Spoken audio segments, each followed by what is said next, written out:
قوم سمود یہ تاریخ کی ایسی قوم تھی جس کو خدا نے اونٹنی جیسی نعمت سے نوازا تھا۔ یہ اونٹنی دنیا کی سب سے بڑی اونٹنی تھی۔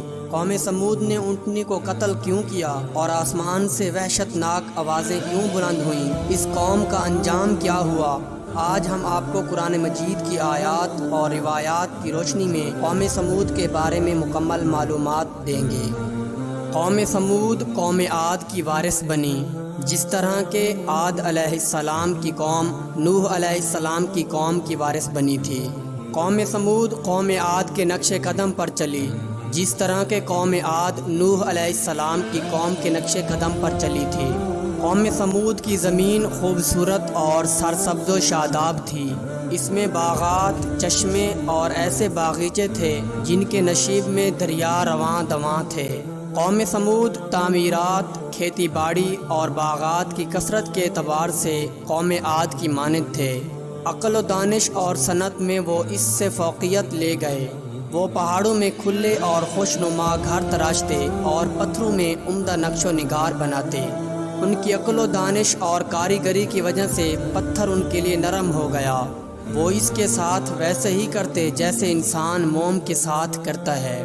جب کوئی انسان ان کے شہر میں داخل ہوتا تو ایک عجیب و غریب منظر دیکھتا۔ وہ پہاڑوں کی مانند بلند محلات دیکھتا اور یوں سوچتا کہ شاید انہیں جنوں نے بنایا ہے، اور وہ دیواروں میں خوشنما پھول دیکھتا جیسا کہ موسم بہار نے انہیں اگایا ہو۔ اللہ تعالیٰ نے قوم سمود پر آسمان اور زمین سے برکتیں کھول دیں۔ اللہ تعالیٰ نے قوم سمود پر ہر چیز کے دروازے کھول دیے۔ آسمان نے ان کے لیے بارشوں کی سخاوت کر دی، زمین نے ان کے لیے پودوں اور پھولوں کی سخاوت کر دی تھی، باغات نے ان کے لیے میووں اور پھولوں کی سخاوت کر دی تھی۔ اللہ تعالیٰ نے ان کی روزی اور عمروں میں برکت ڈال دی تھی۔ لیکن اس سب کچھ کے باوجود قوم سمود شکر گزار نہ بنی اور اللہ کی عبادت پر آمادہ نہ ہوئی، بلکہ اس سب کچھ نے انہیں ناشکری اور سرکشی پر ابھارا۔ وہ اللہ تعالیٰ کو بھول گئے۔ جو کچھ انہیں دیا گیا وہ اس پر پھولے نہ سمائے اور ڈھینگے مارنے لگے کہ ہم سے طاقت میں بڑھ کر کون ہے۔ ان کا خیال تھا کہ وہ مریں گے نہیں، نہ وہ اپنے محلات اور باغات سے باہر نکلیں گے۔ انہوں نے خیال کیا کہ موت پہاڑوں میں داخل نہیں ہو سکے گی اور نہ ہی ان تک کوئی اور راستہ پا سکے گی۔ شاید کہ انہوں نے خیال کر لیا تھا کہ نوح علیہ السلام کی امت اس لیے ڈوب گئی تھی کہ وہ میدانی علاقے میں تھی۔ وہ اس لیے تباہ ہوئے کہ وہ میدان میں تھے اور یہ خوف اور موت سے امن کی جگہ پر ہیں۔ انہوں نے اس پر بھی اکتفا نہ کیا بلکہ پتھر کو تراشا اور بتوں کی عبادت کی۔ وہ پتھروں کی عبادت کرنے لگے جس طرح کہ نوح علیہ السلام کی امت ان کی عبادت کیا کرتی تھی۔ اللہ تعالیٰ نے انہیں پتھر کے بادشاہ بنایا تھا، لیکن وہ اپنی جہالت کی وجہ سے پتھر کے غلام بن گئے۔ اللہ تعالیٰ نے ان کو عزت عطا کی اور عمدہ رزق عطا کیا، لیکن انہوں نے اپنے آپ کو ذلیل و رسوا کر لیا اور انسانیت کو ذلیل کیا۔ اللہ تعالیٰ لوگوں پر ظلم نہیں کرتا، لیکن لوگ اپنے آپ پر ظلم کرتے ہیں۔ بڑے تعجب کی بات ہے کہ پتھر جس کو یہ اپنے ہاتھوں سے تراشتے، نہ وہ انکار کرتا اور نہ ان کی نافرمانی کرتا، اب وہ اس کے سامنے جھک گئے اور اس کے آگے سجدے میں گر پڑے۔ ان کو سمجھ نہ آئی کہ طاقتور کمزور کی عبادت کیسے کر سکتا ہے۔ کیا آقا اپنے غلام کو سجدہ کرتا ہے؟ لیکن وہ اللہ تعالیٰ کو بھول گئے تو انہوں نے اپنے آپ کو بھلا دیا اور انہوں نے انکار کر دیا کہ اللہ کی عبادت کریں۔ اللہ تعالیٰ نے ارادہ کیا کہ ان کی طرف ایک رسول بھیجیں، جس طرح کہ نوح علیہ السلام کی امت کی طرف رسول بھیجا۔ بے شک اللہ اپنے بندوں کے لیے کفر کو پسند نہیں کرتا۔ بے شک اللہ زمین میں فساد کو پسند نہیں کرتا۔ ان میں ایک شخص تھا جس کا نام صالح تھا۔ وہ ایک شریف گھرانے میں پیدا ہوا اور اس نے عقل و دانش اور نیکی کے ماحول میں پرورش پائی۔ وہ ایک بہت شریف لڑکا تھا۔ وہ بہت ہی ہونہار لڑکا تھا۔ لوگ اس کی طرف اشارے کیا کرتے تھے۔ لوگ کہتے تھے یہ صالح ہے، یہ صالح ہے۔ لوگوں کو اس سے بڑی امید تھی۔ لوگ کہا کرتے تھے اس کی بڑی شان ہوگی، اس کی بڑی عظمت ہوگی۔ لوگوں کا خیال تھا کہ صالح ان کے چودھریوں میں سے ہوگا اور وہ ان کے مالداروں میں سے ہوگا۔ لوگ خیال کرتے تھے کہ اس کا ایک خوبصورت محل اور بڑا باغ ہوگا۔ اس کا باپ سوچتا کہ اس کا بیٹا اپنی عقل سے بڑا مال کمائے گا اور لوگوں میں آگے نکل جائے گا۔ وہ گھوڑے پر نکلے گا اور اس کے پیچھے نوکر چاکر ہوں گے، غلام اسے سلام کریں گے اور وہ یہ کہیں گے کہ یہ فلاں کا بیٹا ہے، یہ فلاں کا بیٹا ہے۔ اسے کتنی خوشی ہوگی جب وہ لوگوں سے یہ کہتے ہوئے سنے گا، یہ بڑا خوش نصیب ہے، اس کا بیٹا مالدار ہے۔ لیکن اللہ نے کچھ اور ہی چاہا۔ اللہ نے ارادہ کیا کہ اسے نبوت کا شرف عطا کرے اور اس لیے اپنی قوم کی طرف رسول بنا کر بھیجے تاکہ وہ انہیں اندھیروں سے نور کی طرف نکال لائے۔ کیا اس سے بڑھ کر بھی کوئی شرف ہو سکتا ہے؟ کیا اس سے بڑھ کر بھی کوئی عزت ہو سکتی ہے؟ حضرت صالح علیہ السلام اپنی قوم میں کھڑے ہوئے اور بلند آواز سے کہنے لگے، اے میری قوم، اللہ کی عبادت کرو، اس کے سوا تمہارا کوئی معبود حقیقی نہیں۔ مالدار کھانے پینے اور کھیل کود میں مشغول تھے، وہ بتوں کی عبادت کرتے تھے اور ان کے علاوہ کسی کو معبود نہیں سمجھتے تھے۔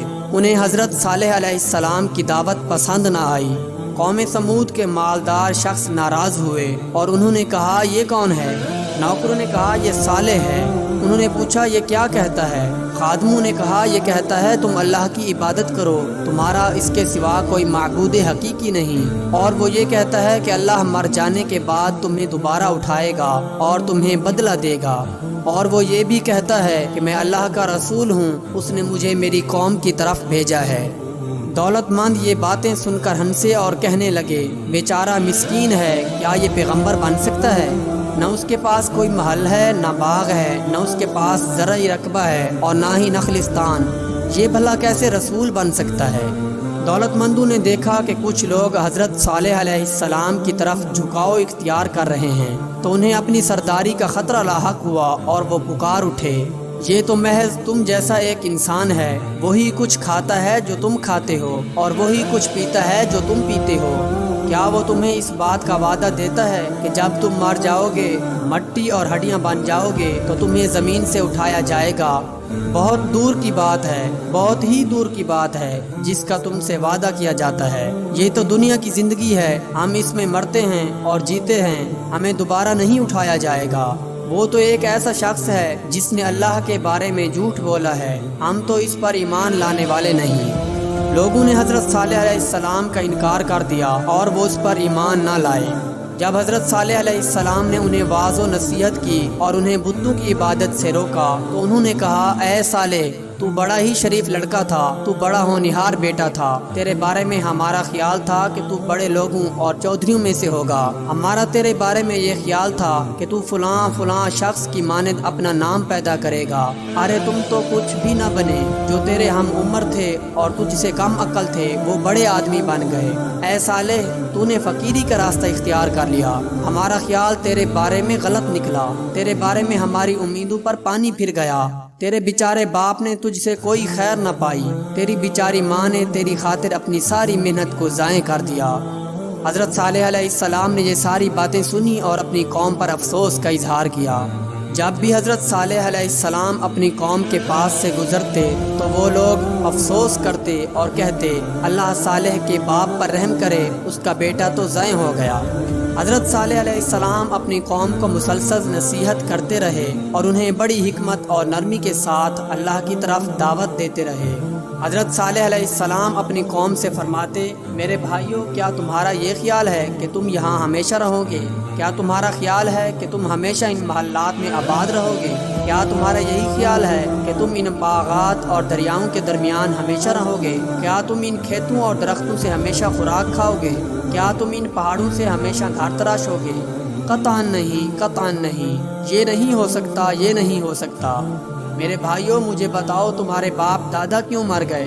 ان کے محلات تھے، ان کے بھی باغات اور چشمے تھے، ان کی بھی کاشتکاری اور نخلستان تھے، وہ بھی پہاڑوں سے گھر تراشتے اور ان میں رہتے تھے، لیکن اس سب کچھ نے ان کو کوئی فائدہ نہ پہنچایا اور یہ سب کچھ انہیں دنیا میں روک نہ سکا۔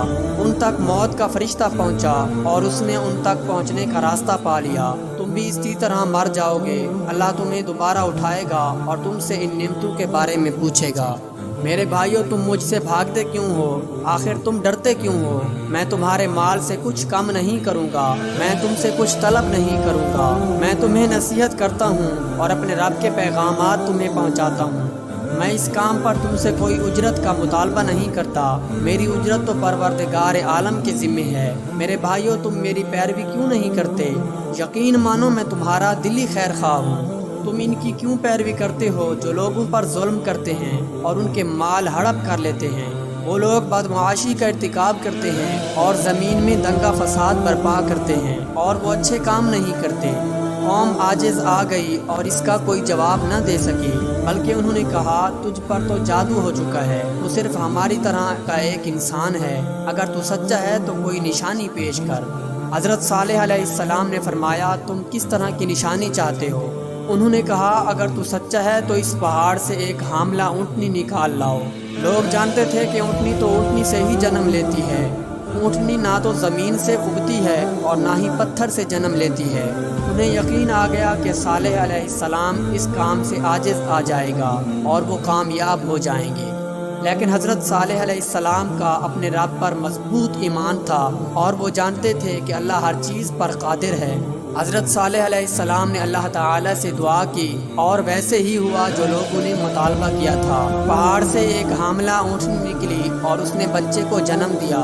لوگ حیران رہ گئے اور خوف زدہ ہوئے، لیکن ان سب میں سے صرف ایک ہی آدمی ایمان لایا۔ حضرت صالح علیہ السلام نے کہا یہ اللہ کی اونٹنی ہے، یہ اللہ کی ایک نشانی ہے۔ تم نے مطالبہ کیا تو اللہ نے اسے اپنی قدرت سے تمہارے لیے پیدا کیا۔ اب اس اونٹنی کا احترام کرنا، اسے برے ارادے سے ہاتھ ہرگز نہ لگانا، ورنہ تمہارے اوپر عذاب آئے گا۔ یہ اونٹنی اللہ کی زمین میں کھائے پیے اور آئے جائے گی۔ اس کو چارہ ڈالنا یا اسے پانی پلانا تمہارے ذمہ نہیں ہوگا۔ یہ اونٹنی بڑے قد کی تھی اور جسمانی ساخت میں بڑی عجیب و غریب تھی۔ لوگوں کے جانور اس سے ڈرتے تھے اور بدکتے تھے۔ جب یہ پانی کے لیے آتی تو مویشی بدکتے اور بھاگ جاتے۔ حضرت صالح علیہ السلام نے یہ سب کچھ دیکھا تو ارشاد فرمایا اس اونٹنی کے لیے ایک دن خاص ہوگا اور تمہارے مویشیوں کے لیے بھی ایک دن خاص ہوگا۔ ایک دن یہ اونٹنی گھاٹ سے پانی پیے گی اور ایک دن تمہارے مویشی پانی پئیں گے، اور ایسے ہی ہوا۔ جب اونٹنی کی باری ہوتی تو وہ جاتی اور پانی پیتی، اور جب قوم کے مویشیوں کی باری ہوتی تو وہ جاتے اور پانی پیتے۔ لیکن قوم نے تکبر کیا اور سرکشی اختیار کی، اور وہ کہنے لگے ہمارے مویشی آخر ہر روز پانی کیوں نہ پئیں۔ لوگ اس اونٹنی سے تنگ پڑ گئے کیونکہ ان کے مویشی اس سے بدکتے تھے۔ حضرت صالح علیہ السلام انہیں تنبیہ کرتے کہ وہ اس اونٹنی کی اہانت نہ کریں، لیکن وہ لوگ باز نہ آئے۔ قوم سمود جمع ہوئی اور انہوں نے کہا کہ اس اونٹنی کو کون قتل کرے گا؟ ایک شخص اٹھا، اس نے کہا میں، دوسرا اٹھا، اس نے کہا میں۔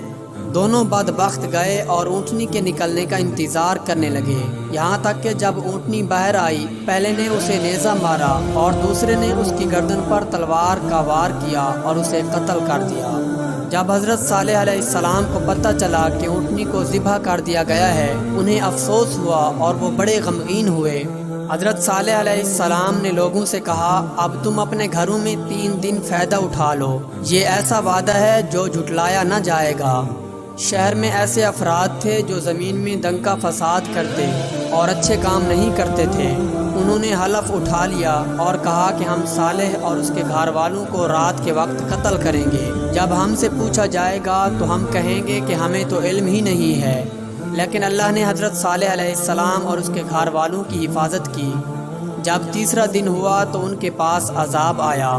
وہ اپنے معمول کے مطابق صبح اٹھے، شدید زلزلے کے ساتھ ایک دھماکہ ہوا، ایسا دھماکہ کہ جس سے دل پھٹ گئے۔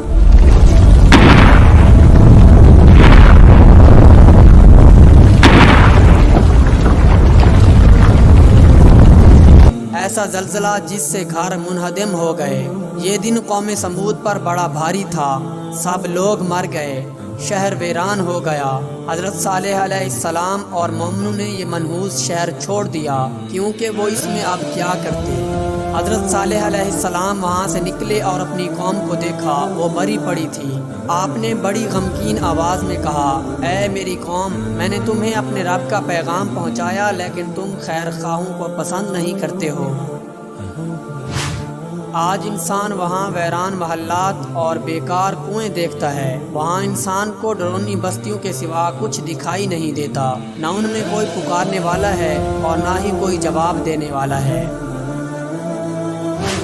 جب رسول اللہ صلی اللہ علیہ وسلم شام کو جاتے ہوئے قوم سمود کے گھروں کے پاس سے گزرے تو آپ صلی اللہ علیہ وسلم نے اپنے صحابہ سے ارشاد فرمایا، ان لوگوں کے گھروں میں داخل نہ ہونا جنہوں نے اپنے آپ پر ظلم کیا۔